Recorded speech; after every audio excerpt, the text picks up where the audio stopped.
जल है तो कल है और जल स्रोत है तो जल है।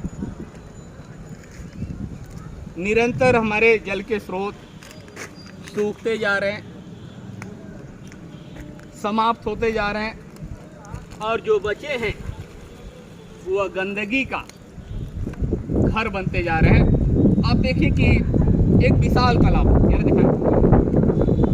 इस प्रकार स्थानीय लोगों ने अपने घर के अवशिष्टों को इन्हीं जल स्रोतों में फेंकने का कार्य कर रहे हैं और जिससे इसका जो स्वरूप है, जो इसकी स्वच्छता है, वह समाप्त हो जा रही है। कभी लोग अपने तीज त्योहारों पर, अपने महत्वपूर्ण पर्वों पर इसी में स्नान ध्यान करते थे, पूजा पाठ करते थे और फिर अपने घर के कार्य को संपन्न करते थे। मगर आज इसकी स्थिति यह हो गई है कि लोग इन जल स्रोतों के किनारे बैठने से भी बचने का प्रयास कर रहे हैं, क्योंकि हम लोगों ने सब कुछ अपने घर का जो भी अवशिष्ट है, पूजा के अवशिष्ट से लेकर, घर के प्लास्टिक से लेकर, घर के मलबे से लेकर, सभी को इन्हीं जल स्रोतों में फेंकने का प्रयास कर रहे हैं।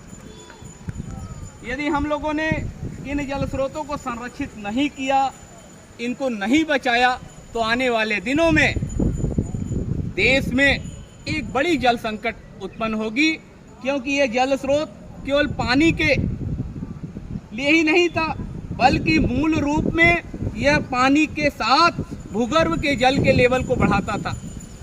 आज हार्वेस्टिंग सिस्टम बड़े बड़े बिल्डिंगों में बन रहे हैं। हमारे जो प्राचीन हार्वेस्टिंग सिस्टम थे वो यही तालाब थे, यही पोखरा थे, यही कुंड थे, यही कुआं थे, जो बरसाती जलों को अपने यहाँ संरक्षित करते थे और भूगर्भ में उसे भेजने का प्रयास करते थे, जिससे हमारे भूगर्भ का जल लेवल बढ़ा रहे।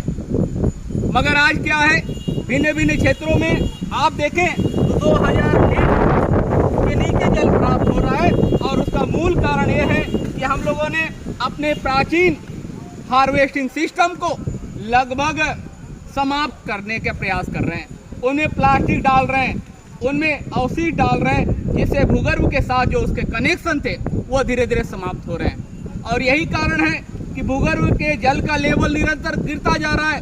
कभी हम लोग 40 फीट में प्राप्त करते थे जल को, आज 300, 400, कुछ क्षेत्रों में तो 2-2 हजार फीट नीचे जल प्राप्त हो रहा है।